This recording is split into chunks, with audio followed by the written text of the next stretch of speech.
Hello ladies and gentlemen, welcome back to another Let's Build in Stonehearth. It's been a little while since our last build, so I decided to take some of the Twitch livestream footage of myself constructing a sail ship for the Berryfield Series. I did say I would get this done, as well as also sort of finishing off the harbour a little bit, but that's not what I will be showing off today. However, you will be able to see it in the time lapse. It's just right there in front of you. Didn't really do that much. I just sort of finished off the bottom bit. I also constructed a smaller ship as well that you might be able to sort of catch.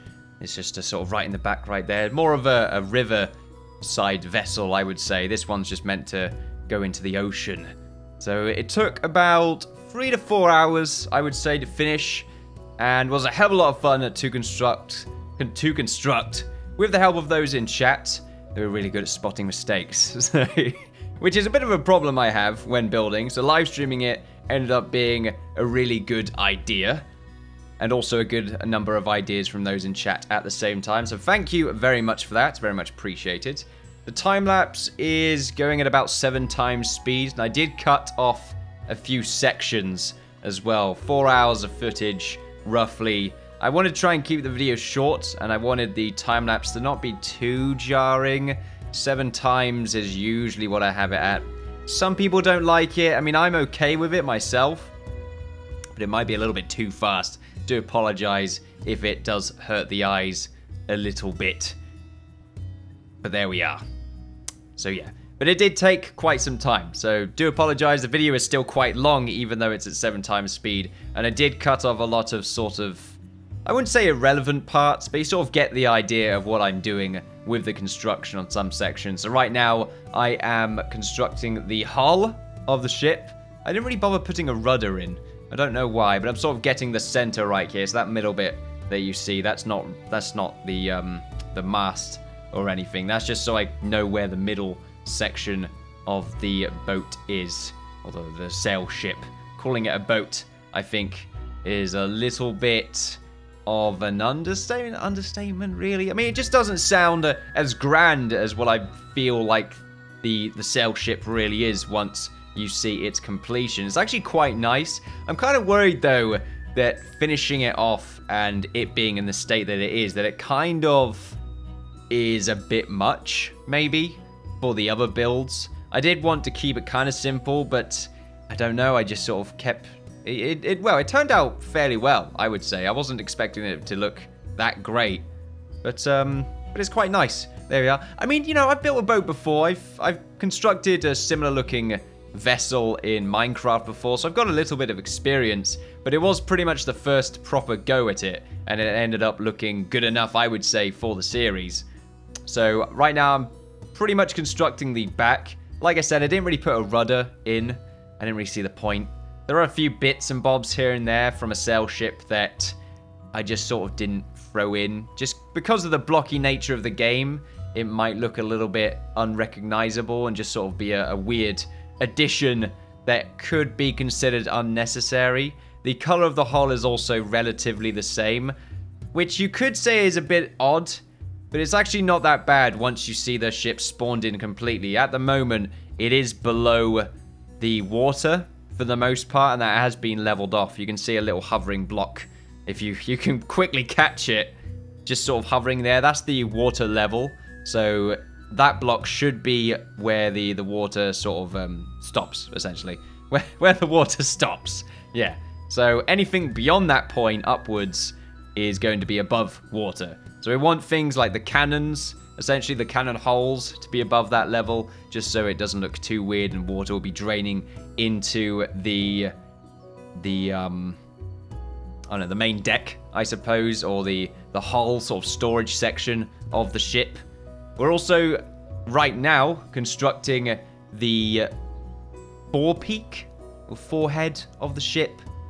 Did take a little bit of effort to get that done, and I wanted to make it sort of peak fairly well. Hopefully the figurehead as well, I'll say hopefully. The figurehead as well is always a part of the ship that I have trouble with, but I feel like I got it done fairly well. It wasn't too little or too much, I would say, and because of the blocky nature of the game, it's hard to make a proper peak. However, the numbers are odd, so there is a single block middle, which does make it a little bit easier. However, by itself, I would say it doesn't look that nice. Once I actually put the, what would you call it? The little bit in the middle. I can't remember what it's called. Like bowsprit. I don't know how to say it. The little bit, you know, the little bit in the middle. I don't know ship names, parts, stuff very well. I had a quick look earlier. I probably should just get a thing up just to help me out. Might be a good idea. But you know what? Now I feel like it's just a test of my knowledge. I'm just good at building. I don't actually know the things that I'm building. So right now I'm building the captain's cabin. And I'm also going to be having a elevated spot, as you traditionally would in a ship, where the steering mechanism would be to change the direction of the rudder. I don't know what that would really be called. I don't know. The steering wagon wheel. The steering wagon wheel. The terminology is priceless. I'm sure sort of naval experts that traditionally, you know, take their sailboats out are just cringing at the thought of a non-sailboat user saying these horrible words, completely diminishing their entire hobby, as it were. If those have a sail ship, then, I mean, wow, you've got to be well off, to say the absolute least. I'm still mostly using the duck wood to sort of represent most of the ship. However, I do change to a sort of red, light-looking mahogany later on. I'm going to call it mahogany just because it looks like mahogany, roughly. And it does sort of add a little bit more definition to the ship, and you will see that later on as we continue to construct it. Mostly, it's just used as sort of odd pillars and pylons that I have there, here and there, and not to mention sort of little fences that I have on the side. In fact, what I really should have done, and I can't remember if I did end up doing this, but I should have made the staircase fences, or the staircase banister out of mahogany as well. I don't think I ended up doing that. Oh, no, wait, no, I did. There we go. Good job, me. Trying to remember these things, even though I've just pretty much put this together now, and I should know it. But there we are. Good to know. I've also, if some of you did notice, the back of the ship is actually a building in the game. The reason I wanted to do that was, one, so the Stonehearths, or the Hearthlings, recognize it as a building, but also so I can actually put windows and a doorway in there, which I think makes it look so much better than it would without. So the back of the ship does actually have proper windows, which looks really nice. I'm not gonna lie, it's a very nice addition to the sail ship, which otherwise I think the back would have looked quite bland. So as you can see, I'm placing some windows in. Nice suggestions from the chat as well to sort of split the windows apart just to make it look a little bit nicer. So we end up adding a pillar between most of the windows, just a, you know, a little bit more detail, and just sort of adding a little bit more to the top section so it doesn't look too asymmetrical. I like to have a little bit of symmetry here and there, even though it is a ship. It's fairly difficult to do that. And like I said, there are a few skips here and there just to sort of get rid of some of the parts that we already have seen, you know, enough building of. You don't need to see me build the entire hull, for instance, so I skipped a few bits here and there. So we're building the inside of the whole storage slash sleeping quarters slash cannon holding area. So I completely screwed off the centering right there. But I do end up having cannons only on the bottom section, however, just because I feel like it's a trading vessel and they've probably kitted themselves out in a sense where they can get as much space for traded goods as they can, as opposed to defense. So they've just got their defensive items at the bottom. You gotta have some sort of defense. So there are 3 cannon holes either side. The cannons are all right. I think the problem with them, I believe, is that it does sort of touch the wood a little bit. I kind of didn't want to do that, but it was either I made it so it didn't touch the wood, or the cannon holes themselves looked a little bit strange, because I'd have to make them a 5x5, which would be way too big. So I had to stick with pretty much what I have right here, and I'm talking about the hole as well. So the holes are 3x3. So you'll see the cannons right now. It's sort of touching the wood a little bit. It's not the end of the world. It could be better, though.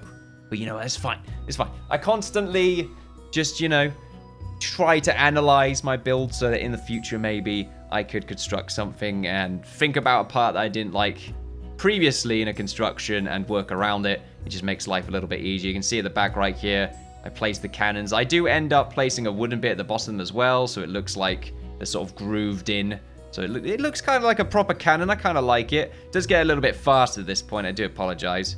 So we finished that bit. We've covered it up. And later on, you'll see that I would have placed down some beds.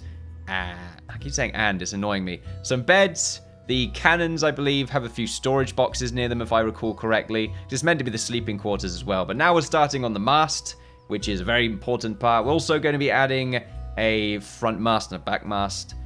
I don't know if they've got separate names.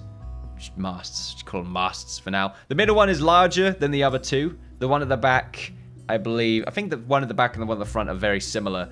And also the actual sheets are pretty much... we're building the crow's nest as well, or the top bit. Crow's nest, top bit, whatever you want to call it, really. What was I saying? Yeah, the sheets are, because it's docked in a harbor, we decided to make it so that the sheets were sort of rolled up, because it's not at sea right now, so there's no reason to have the sheets sort of laid out and ready to move forward, essentially. So we've set it up so that it's sort of all wrapped up nicely, and I think that really adds a nice sort of stationary effect to the vessel. It doesn't look as grand, and as you can see, I had to spawn in the ship at this point. There were so many blocks. The game was super slow. So it's sort of... This is what it looks like in its sort of spawned in state. Not complete, of course, but definitely getting there. And the harbor was also spawned in because it was connected. I made a mistake earlier that ended up connecting the harbor and the ship together, which is why it was so slow. When the game has a lot of blocks in a schematic, it just gets really slow when you put a block down. So when you click, it takes about 3 seconds or something before a block actually ends up being placed. So I had to spawn it in. There was no way the Herflings would construct something like this unless I were to create it in small sections. And I can't do that, because if I find a mistake in a previous section that's already constructed, you've got to go pretty far back in order to amend that mistake. And by that point, all the other bits that you've done before it, you got to redo. It's just a... Oh, I do not want to do that. I make enough mistakes, okay? The viewers of the Twitch stream that we construct, well, that we were working on, and it was 2 streams as well. They were just spotting sort of little minute errors here and there, blocks that I've missed out on, which was really great, because I was like, how did I miss this? And it's probably because, you know, the first stream was about 4 hours long, and it wasn't just the boat.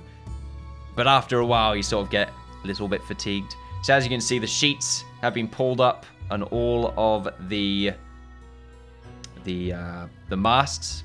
And now we're building the sort of bit at the front that I was talking about. The bow thing. Bow thing. It actually ended up looking quite nice. I was really worried about constructing it, whether it be too big or too small, or just a little bit odd looking. It looks strange by itself, but once we actually end up adding the ropes and connecting all of that together, it really ends up looking like a proper part of the vessel. We also end up increasing the thickness of the first levels of the masts, just because it looks a little bit fragile, especially for such a large ship. So the forward and back masts end up only being thicker by the first level before it hits the first sort of sheet, I suppose. But the middle one ends up sort of being 2 levels up and also surrounded by stone to add another level of strength to the main mast. It's just a nice little sort of detachment, I suppose, that just makes it seem a little bit more unique. So the ropes were probably the hardest part of creating the ship right here. The sail ship. I keep forgetting what to call it. I don't know why. The sail ship is what we'll call it. It ended up looking quite nice, though. By themselves, they look a bit weird, and I'm experimenting with different colors here, just seeing which one is... I wanted to make them be noticeable, but not be highlighted as much, not be the main highlight of the ship. When they were white, it was just too prominent, too easy to notice, and it made it look bad because of that. We're not really supposed to pay too much attention to this close up, because of the blocky nature of the game. When you look at something close up, it doesn't look that great. It's at a distance, which is predominantly what we're going to be viewing it at, is where it ends up looking pretty nice. And the way I did this was just sort of gradually made my way up. We're basically going in a diagonal sort of line in order to get from one point to the next. here. So that's what I'm doing. I'm just going up by a certain amount of levels until it gradually sort of, as it gets closer, it sort of diminishes the amount of numbers, let's say, gets lower. And that ended up looking like a full out sail for a second just then. Quite interesting looking. But it's meant to have a strung effect so that it doesn't look like it's slacking. And I kind of hope I achieved that effect. The main issue I had was what you can see right now, which the ropes that connected to the masts from the bottom of the ship to the top, that was really difficult to emulate. And this is actually my second time going at it. The first time just looked disgusting. The way it was hovering around the mast just completely overpowered it, essentially. And it basically was highlighted, which is what I didn't want. So what happened here is, instead of connecting up to all of the sheets, what I've done instead is just connected up to the first level and just sort of went with the whole, oh, it's probably still connected up to the rest in some way or form. But it ended up making it look much nicer. We're still having the desired effect that I was hoping for, but without being highlighted, without completely covering the masts, which is definitely not what I want. The one in the middle was probably the toughest, just because I needed to go 2 locks higher, or 2 sheets higher. I keep saying sheets. I don't know what the bits across that connects the sheets to the mast are. I don't know the name for those. I really can't think of it. But there we are. I just keep saying masts. But I do think it looks quite nice, especially spawned in. So now we're placing all of the ornaments. The captain's cabin looks really nice. When you see it spawned in, it's definitely quite nice to see, especially the windows. And there was even a Herfling that was sleeping in there as well, which made it look even more... It made it look quite cozy, in fact. So we've got the sort of sleeping quarters for the crew, not to mention a light storage. We've got a giant lockbox down there, or a vault. And then just a bunch of extra storage units. This is a trade vessel. It's not really made for combat. You could kit it out for combat, but it's not made for that. It's just made for trading. And this is meant to be a trade town, which is why it's sort of fairly luxurious. You know, loads of flowers everywhere. Fairly rich design. I do end up making a few extra buildings for the Berryfield series as well, but that's not relevant to the video. So we just add bits and bobs here and there, and I do end up spawning that all in. And here is the finished product. This is at night. We do get a version at day that I'll be showing you. Not to mention, I'm pretty sure the Herfling should be noticed nice and resting. We do add all of these lamps as well to the vinyl design. And also we have the harbor connecting up to it as well, which is also quite nice. You can see the Herflings just walking over the ship. Oh, it's so cool to see them sort of interacting with creations that aren't necessarily supposed to be in the game. I say supposed to be in the game. You can make whatever you want. It's not that difficult. But just something that's hovering on the water like that, it's very, very nice looking. And that cabin just looks so cozy. I love it. I think it was definitely a good idea to make it into a proper building, because they recognize it as such. So that's where the captain would sleep. We could designate that bed as well to whoever the captain may be of the mighty vessel. And as you can see, the cannons just hovering over the water. A good level, I would say. And the mahogany right there really helping to separate the top half of the ship from the bottom half. And when you get a nice sort of distance away with the buildings in the background, you've got the small ship right there, which adds another great sense of scale, along with the lighthouse. It really does sort of feel like it is a giant trading vessel that's just bringing in so many goods and then eventually sort of deporting and making its way to the open sea. And it looks like it's seaworthy as well. It looks very much like it can float. It looks a bit strange, I would say, on the front. It could probably peak a little bit more, but that would probably be it for the video, ladies and gentlemen. Pretty good. I'm very happy with the final design of the vessel. The sail ship ended up working out way more than I was anticipating, especially for Stonehearth. I was mostly worried that scaling was going to be a bit of a problem with the whole blocky nature of the game, but it ended up being much easier. And I have constructed a ship before in Minecraft, which, as you all are probably aware of, much larger blocks as opposed to voxels. It's a little bit harder to make something with a bit more detail, I suppose, unless you're heavily modding it. But there we are. Thank you very much for watching. It's been nice to do another Let's Build again. Hopefully another one in the future for whatever the hell we wish to build again. Thank you very much for watching. Please feel free to like, share, and subscribe, all that good stuff. Follow my channel. Wait, the hell am I saying? I've completely screwed up my outro for what I feel like should be a more professional video. Good stuff. Like, share, subscribe, all that good stuff. Follow me on Twitter for updates on my channel, on Twitch for live streams. Also, make sure to watch my other time-lapse videos. There is a playlist that you can find on my channel, so keep an eye on that. Or at the end of this video, there should be a link for it. Thank you for watching, and I'll see you next time. Bye-bye.